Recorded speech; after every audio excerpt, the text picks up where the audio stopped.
Vietnamese fishing boats drawn up on a beach in Thailand. They came carrying a human cargo, refugees from the communist regime of reunited Vietnam. These boat people, as they're called, are just one of the groups of political refugees in Southeast Asia. Tens of thousands also began fleeing from Cambodia and Laos when communists completed takeovers in 1975. These boat people and the rest of the 90,000 Indo-Chinese refugees form a growing problem for the Thai government. The number of escapes from Vietnam alone recently tripled from 500 to 1,500 a month. This refugee camp at Song Kla started to grow when the boat people began arriving 2.5 years ago. Looking after Indo-Chinese refugees has been a worldwide operation, and the United States alone has taken 150,000. But the main flow has been into Thailand, where many have stayed. The Song Kla camp was recently visited by officials of the United Nations High Commission for Refugees. You look like the... Apart from monitoring conditions in the camps, they've been waging a non-stop battle to persuade more countries to accept Indo-Chinese exiles. And the Thais worry that too good conditions would encourage more escapees, thus offending their new communist neighbors. The Thai Navy is now patrolling to try and stop further Vietnamese boat people coming ashore.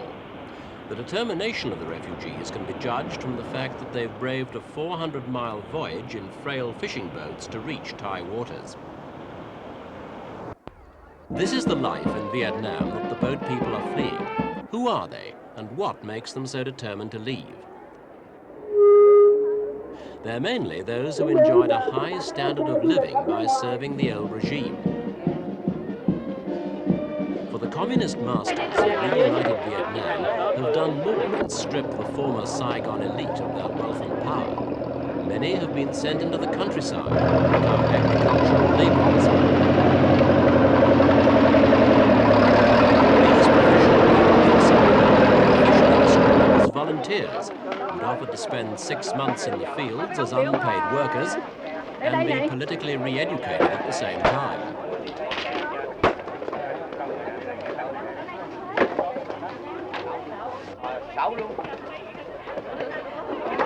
Nguyen Tu Tri is one former student who's escaped by boat. What made him leave Vietnam? I have been here. The first thing, I don't accept the theory of communism. You don't accept the theory of communism? Because my parents, my father, he worked for the Republic of Vietnam. He worked for the government that was backed by the United States before the communists took over. Yes. And so he's now in a re-education camp. Have you been in contact with your father since he has been in the re-education camp? No, we have. We don't have any opportunity to meet. Do you know whether he is dead or alive? He's still alive because for about 3 months, we received his letter.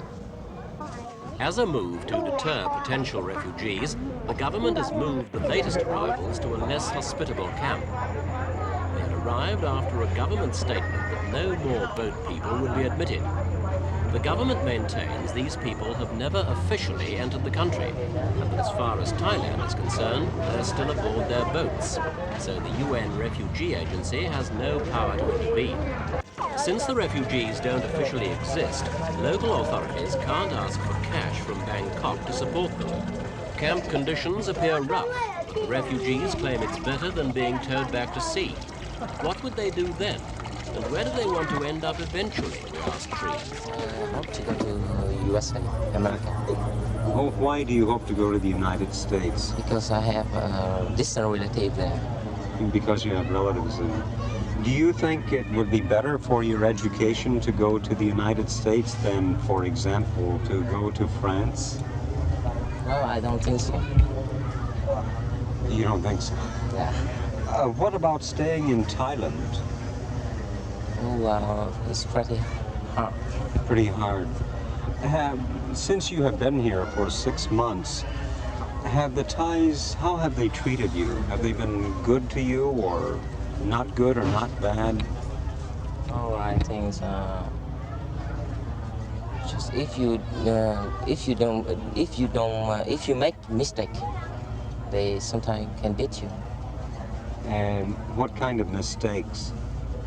I think if anybody go beyond the demand of them, Beyond what demands? for example, keep in the camp, not go outside. Uh-huh. For example, don't drink wine. Do you have enough to eat here? So we don't have enough sufficient of food. All of us. Do you mean not enough to keep you from being hungry, or not enough to keep you healthy? Not enough to keep healthy. Not enough to keep healthy.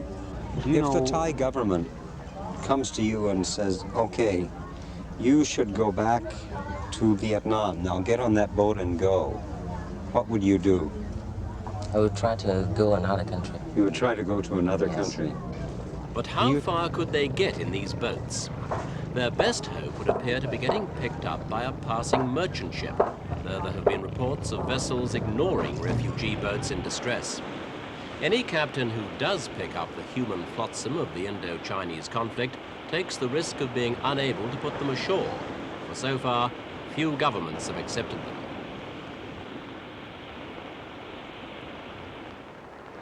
Northern Thailand, too, has its share of refugees, mostly Laotians arriving at Nong Khai, just across the Mekong River from the Laotian capital, Vientiane.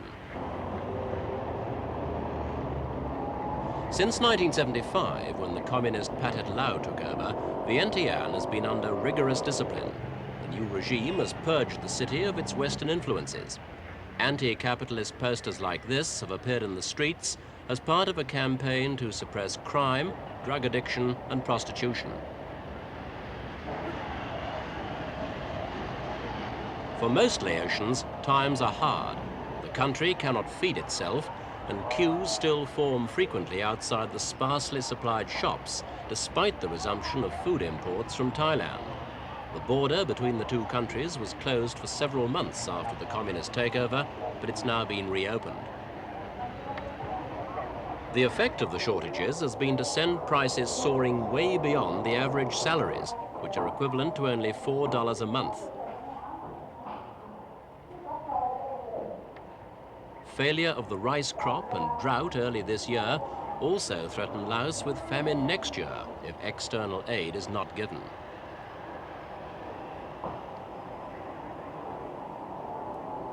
From the Ta Dua border station, one of 2 points open to the Thai side of the Mekong River, boats leave carrying a trickle of refugees.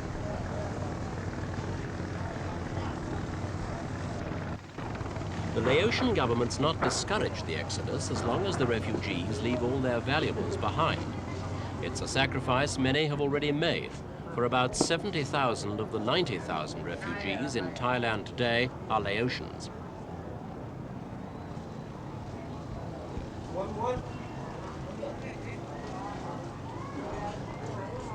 On the Thai riverbank, refugees arriving at Nong Khai are first taken to the local police station for questioning.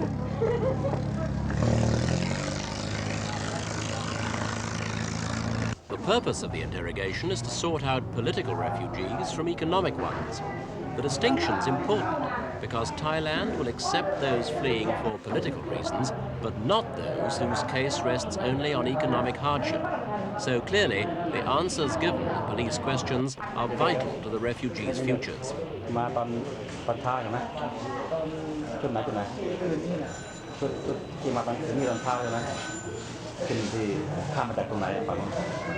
Some Laotians arrive with the idea of first settling their families in refugee camps and then offering themselves to the anti-Pathet Lao resistance movement in Thailand, which through material, moral and financial help tries to encourage anti-communist movements in Laos. According to a new Thai policy, refugees must be interviewed within 24 hours of arrival. and within 48 hours, a decision has to be given about whether or not they can stay. All the facts are put into a typed report so that each case can be carefully assessed. Those accepted go to the Nong Khai camp, the biggest in the country, housing over 22,000 refugees.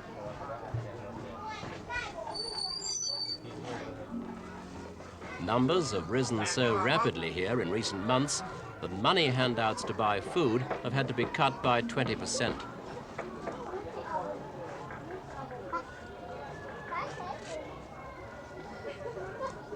There are 4,000 families in the camp, and many of them economize by pooling their food and cooking. There's much less opportunity for single people to share, so for them it's more expensive. In fact, some have found it so hard here, they've given up and gone back to Laos. But the major problem at Nong Khai isn't food, it's fresh water, which is in very short supply. This is the only so-called well inside the camp, and children drain it daily of all its water. The shortage is a problem the refugees face all the year round. At the moment, the rainy season is coming to an end, but the well's still dry. Extra supplies have to be brought in daily from outside the camp.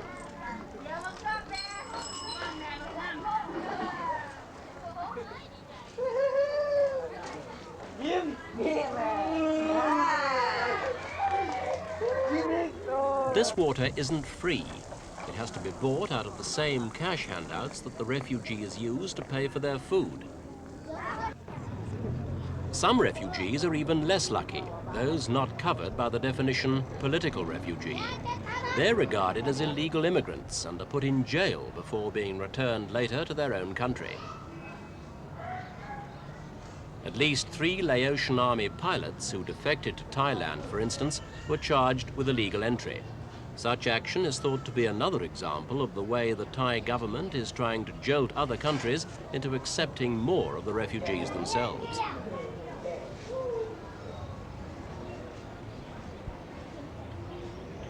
Thailand has until now accepted Laotian refugees in tens of thousands, without joy, but providing at least minimal hospitality. There is some ethnic affinity. The lowland people of Laos and those of northeastern Thailand share the same language and religion. And in the past, the Mekong has been no barrier to cooperation between them.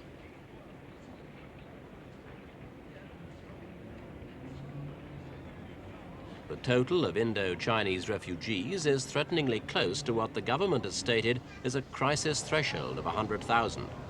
Thailand is running out of time and options and will soon have little alternative but to refuse entry to all but the most political refugees.